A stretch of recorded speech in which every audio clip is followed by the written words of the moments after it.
welcome to the MVP Show. My intention is that you listen to the stories of these MVP guests and are inspired to become an MVP and bring value to the world through your skills. If you have not checked it out already, I do a YouTube series called How to Become an MVP. The link is in the show notes. With that, let's get on with the show.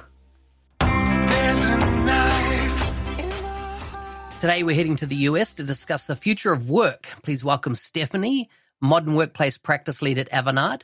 Stephanie's North Star is helping organizations unlock the full potential of Microsoft 365 by blending AI, governance, and human-centered design. She's been on the front lines of enterprise Copilot rollouts, and she's got strong opinions on what responsible automation really looks like. Full links are in the show notes. Hi, Stephanie. Welcome. Hi, thanks for having me. Good to have you on. I think you've got so much to share based on what I've read on you. No so I'm pressure. excited to have a chat. Food, family, and fun. What do they mean to you when you're not doing your tech job? Oh my gosh. Do I pick one of each or is it more One of a of each, general yeah. question? Yeah, one of each? Oh gosh. Okay. So food. I think seafood. And more specifically, I love seafood when I go to the beach. So somewhere along the ocean. Family, I have two boys. One headed back to university here in a couple of weeks, and the other is a senior in high school. So it's almost football season. Looking forward to that. And let's see, fun. I spend a lot of time at Lake Erie, which is here in Ohio, a couple hours from my house, and I'm a boater. So you will definitely find me out in the sunshine, especially when we have this nice hot weather like we have here in the summer. So that's a little bit about me. Yeah, I identify with the definitely the seafood. I've got 8 beaches around me, so I'm really local. Oh, I'm jealous. And where I live. But I'm interested in discussing your journey for the last 3 years, particularly really 2 years that Microsoft have had in Microsoft 365 Copilot in market. And if you were to sum up the last 3 years, how would you sum them up? I'd probably call it a whirlwind. I think, everybody knows this, right? But AI kind of took everyone by storm. But I'm grateful for it. I think we were all kind of trying to pretend that mesh was the next big thing, right? Or like trying to really get into it. And we were all trying so hard, like, this is great, this is interesting, this is different and new. That I think there was a little bit of relief when AI hit the scene. And, it just seemed like the right thing at the right time. We were all ready for an injection of like, what does the future look like? And how do we do the future differently? And how do we innovate differently? And I think that's really what's driven the last couple of years. And it's kind of had a few iterations, right? We kind of started with just foundation, like people were playing around with ChatGPT, and that kind of led to Copilot and M365 Copilot, right? I'm a Microsoft focused person, so that's where I'll go. But then now we're in agentic AI, and I feel like that hit just as fast as Gen AI as a whole, right? And so I think everyone was just starting to get their arms around what it meant to have Gen AI in our lives, and now we're going agentic, and now it's like, what's this agent thing? And now Microsoft talking about an agent workforce and the frontier firm and the future, right, of having hybrid agentic workers working alongside of you. And I think the speed at which all of this has come to the forefront is just mind blowing, right? And as a person who's been in IT for 25 years, it's so exciting, right? Like, I think we were all kind of like, the cloud, it's great. We kind of had our vibe, we're doing our thing, but everybody had moved to the cloud and we're like, now what? This is the what. And I'm just really excited that I get to play in this space and go do this every single day. You have thrown out a bunch of terms there that a lot of people might not be familiar with. And so let's just unpack a few of them. One is, what's a frontier organization? Yeah, so Microsoft came out with this concept, and there's blogs and stuff maybe we could share in your notes. But the idea is that a frontier firm is one that looks at AI first. that rethinks the way the organization works. And I think we're guilty in IT of just throwing tech at people problems, and we don't really rethink what are we actually trying to accomplish. And I think now this has given us an opportunity to do that. The frontier firm takes a step back and says, how do we think about this differently? How do we work differently? What are we actually trying to solve? We're not just throwing tech at the making our existing business process work better. We actually need to take a step back and say, what is the business process? What are the things that we need to accomplish, and how do we do that? And the idea of a frontier firm is also that we would have this hybrid workforce that, we, and some of us do this already, right? If whether you have Chat GPT for your personal life or you have Copilot at work, you're kind of using it in place of a person, right? Maybe for your personal life, you're asking it for recipes instead of calling a friend or calling your mom or whatever, right? Or just going to the internet and looking up recipes, but you're asking a question, getting an answer back. And we're doing that for advice. How do I handle responding to this person, right?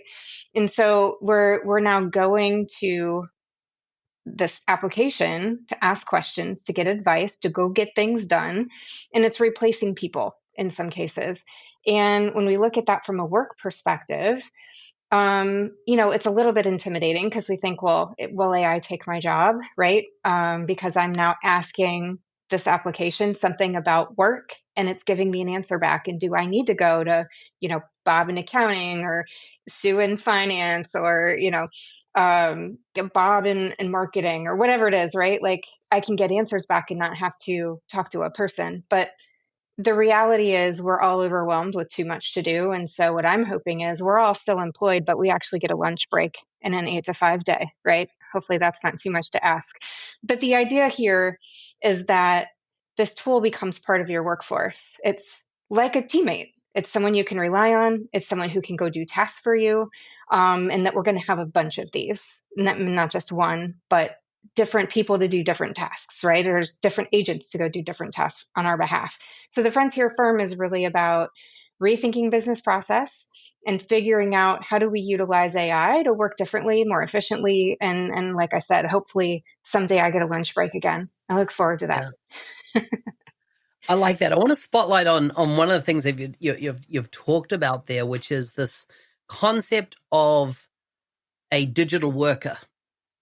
Somebody that's alongside you that, supports you. And you talked about research functions there that you're really handing off, which would be a human in the past, which could be technology now. One of the challenges individuals have, and often people end up in management, in that they're a good individual contributor, they rise up through the org, they become management, and nobody trained them for management. Nobody trained them how to run a team. Nobody trained them explicitly how to delegate. And I feel that as we move into this agentic scenario here, we've got to become really good at delegating. And delegating is so much more than just saying, I need you to do something. Because you need to give parameters like, what does good look like? What do I expect? What's the outcomes I'm after? I don't want outputs. And I think this is a big change that I'm seeing in the workforce is I don't want output. I want outcomes. And it's a subtle difference, but it's a massive difference. And so how does that open up from you and me in our daily jobs, the need to learn perhaps new managerial skills where the thing you're managing is actually going to be a digital counterpart rather than a person? Yeah.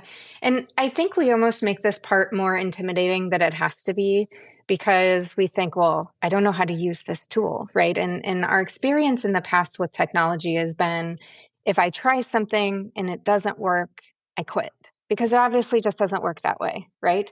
And I think our experience with AI is very different because we have this ability to converse. We can continue to engage with it to try and get closer to what we want, right? And that's part of the delegation process is, you give it a command, but then you continue. If you don't get what you want back, then you continue to ask it more questions, right? And we do this every day. We do this with people. You go into the doctor's office and you don't get the answer you want from your doctor, and you say, but what about this? What about that? Right. And we do this very naturally in our personal lives. And so it's funny to me when we get into a work situation that we just kind of quit or just assume like the tool just doesn't work, or, like I even did it. And I've been in IT a long time, and I feel like I do a good job with technology.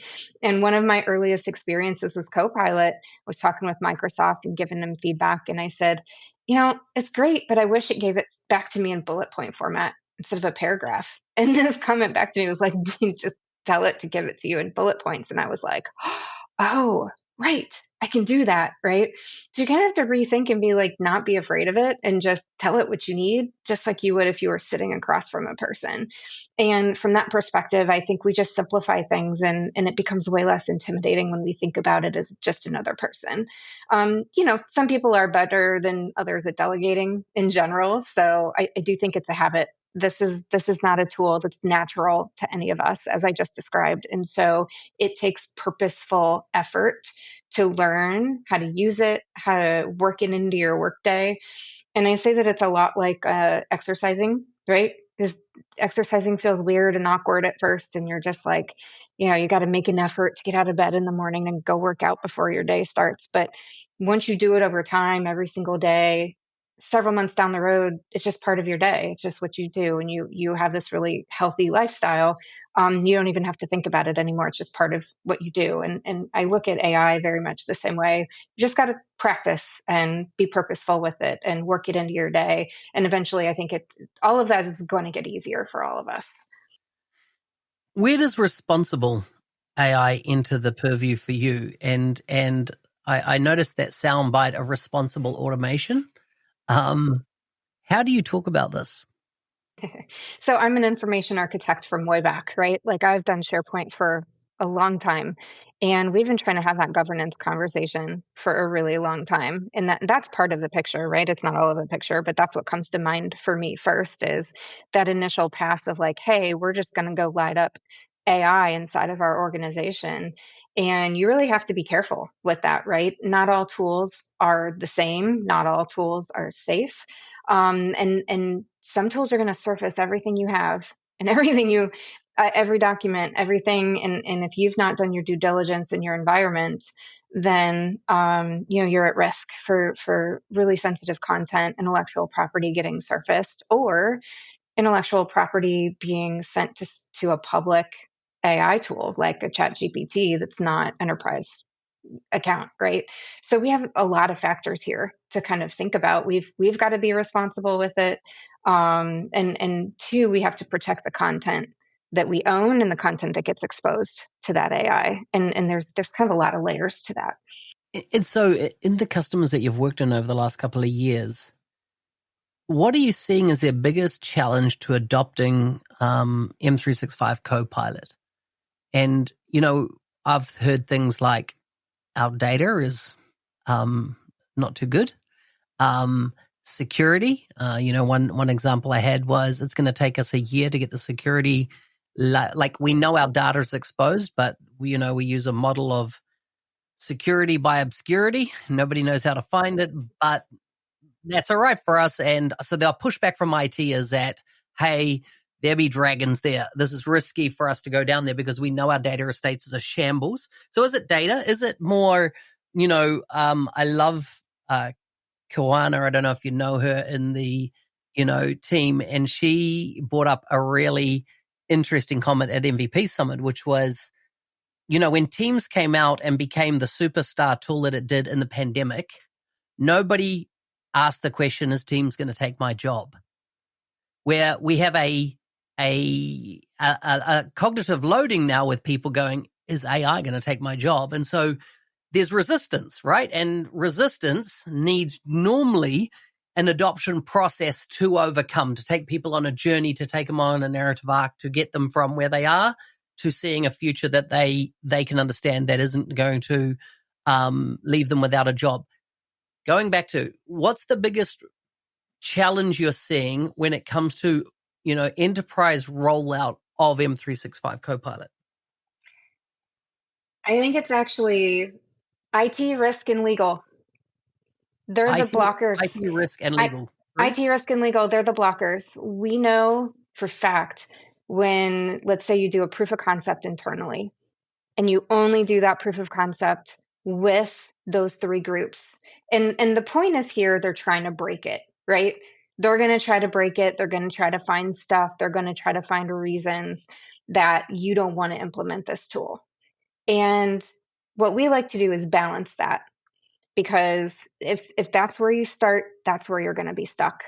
Because it's really hard to talk them out of it, right? You can find something wrong with any tool. If we put Microsoft Excel through the ringer like we do our tools now, it would never make it into production, because of all the things that it can do, right? But when we sit down and look at this in parallel with the return on investment and the business use cases, then we can balance what IT and risk are saying by saying, what's the risk, what's the reward? And we can move things forward in that space. Because what ends up happening, and this is something that IT, risk, and legal, they can shut down everything all they want and think that they're protecting their business. But what we actually see on the flip side is shadow AI. If you're not familiar with the term shadow IT, right, for those listening, like shadow IT is the idea that you work around your business's limitations to go get stuff done, right? So back when we were migrating to OneDrive, we saw people who were using Box, Dropbox and Box, because it was available, and they were facing limitations on the size of the documents they could send through Exchange. And so they'd go out and get a new tool that would help them get their job done, and IT would have no idea. We are experiencing the same thing now with AI. People are taking their business data and going to ChatGPT because they know it's going to help them get their job done faster. And here, risk and legal is like, we're doing our job. We're blocking everything. You're not going to use, Copilot or whatever it is you want to use in your enterprise. And meanwhile, people are working around them. So the people aren't the problem. The people want this. The employees want this. They use it in their personal lives. They desperately want to use it at work. And the biggest blockers we see are that IT, risk, and legal folks that just want to shut this down. And it's all about, and this is the other part that's hard about this, it's about keeping up with the latest and greatest and being confident in the tools that you're using. Do you trust Microsoft to protect you? Do you, or whoever your AI provider is, right? Everybody's got a version of it. Do you trust them? Because we've got to go on this journey together. And that's really hard to put your career on the line and say, we're going to go do this. But on the flip side, you're also putting your career on the line if you don't, because your business is going to fall behind the people that do use it. It's a balancing act, right? And I think all of that's really hard because we're moving at the speed of light here. And we've all got to make choices and deal with risk. That's definitely part of the game right now. And it's kind of scary, right? Like it's a pretty big deal. If you could give me one C-suite role that was on board with getting Copilot out in the organization, just one, what would it be? What comes to mind? Our innovation people. You do see what's interesting is like the CIOs and CFOs. And what's interesting is that we used to look at them as like the financial people, or the people who wanted to slow things down, the ones who wanted to regulate things. And actually, our businesses that did the best job of securing themselves up front, of regulating themselves up front, are running right now because everything's in line and they're ready to go. And I do think sometimes we see this, the CIOs move ahead of the CTOs a little bit. I think our technology officers are sometimes, they're a little bit reserved on this. So it's very much I think it's a mixed bag, though. It really depends on the company. It really depends on that C-level's penchant for risk, right, versus reward. It's so hard to nail down one, right? But I think what's interesting is we see a lot of movement in the finance space, CFOs, CIOs. I think we just see a lot there. There's a lot of support. Thank you. You confirmed my what I'm seeing as well. So that's good. There's parallels there. When it comes to adoption, what are you seeing done right, as in your clients and stuff, that really, accelerate the adoption across the organization? Recently I spoke with the lead for Microsoft's internal adoption program, where they rolled out to 8,000 champions inside Microsoft. This is Copilot. So customers zero their journey. And, one of the big levers that worked well is that when you get somebody totally anti the tech, see the light. And then they are like, because everyone's heard them being the naysayer, they're all of a sudden became the, oh my gosh. And they can, of course, because they've been kind of vocal naysaying, they become very much a maven and a light and a leader within the organization or a champion to spark growth. But are there any parallels or patterns that you're seeing that head an organization to success sooner rather than being drawn out over a protracted period of time, which I see where people just turn the licenses on and say, good luck. There it is, but we're not doing anything else. Yeah, and it's almost predictable, right? When we saw this fairly early on too, where you'd have leadership come out on social media and say, "We tried it; it doesn't work. We don't believe in it." Right? And I guarantee you, what they did was a traditional IT rollout. They provided a training class, they gave them an hour, and they sent them on their way. That's the quickest way to having a failed deployment of, doesn't matter what platform, right? All of them. You can't do this the way we've always done IT. We've got to look at it as change enablement. And oh my goodness, we hate paying for change enablement in IT. We hate it. I don't know why. It is the best thing you can do for adoption in your organization. And when I say change enablement, I mean more than a training class. Do you need a training class? Sure. Yeah, that's where you can start, right? Training. But you need a community of people, to your point, like the champions you mentioned, right? People that are trying things, that they have a space to go ask questions. And hopefully that's not waiting in an IT queue, right? We don't want them submitting help desk tickets for help with this. We want them going to a community in, let's say, Viva Engage, Microsoft Teams. Who else has the license? Who might be able to answer their question? And then who's going to help them through, like, I don't know, office hours, for example, is another great way of doing change enablement, help them learn from each other. Early on, I would just hop on office hours just to see what other people were asking. I didn't have any questions. I want to know what they're talking about. And then I would learn all kinds of stuff.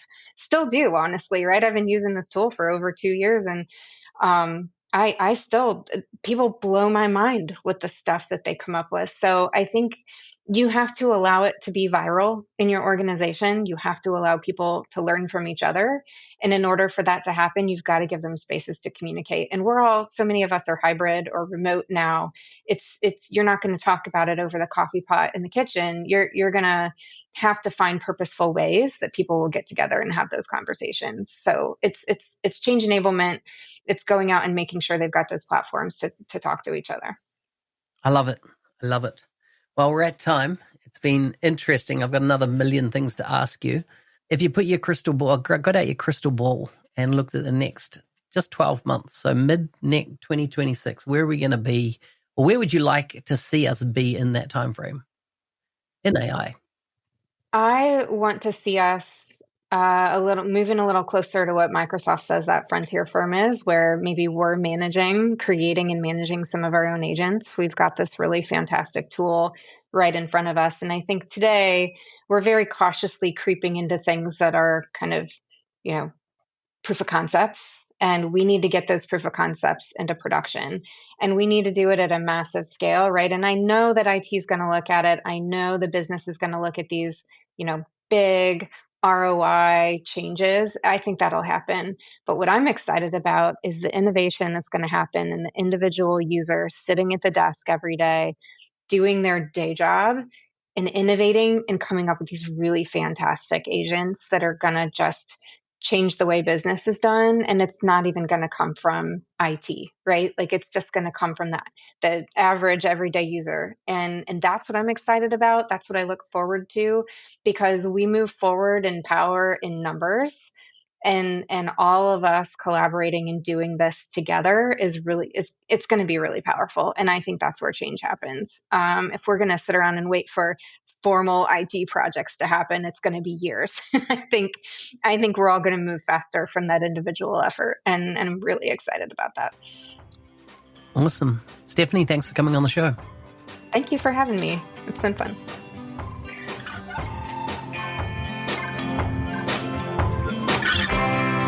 Hey, thanks for listening. I'm your host, Business Application MVP Mark Smith, otherwise known as the NZ365 Guy. If you like the show and want to be a supporter, check out buymeacoffee.com/NZ365 Guy. Thanks again, and see you next time.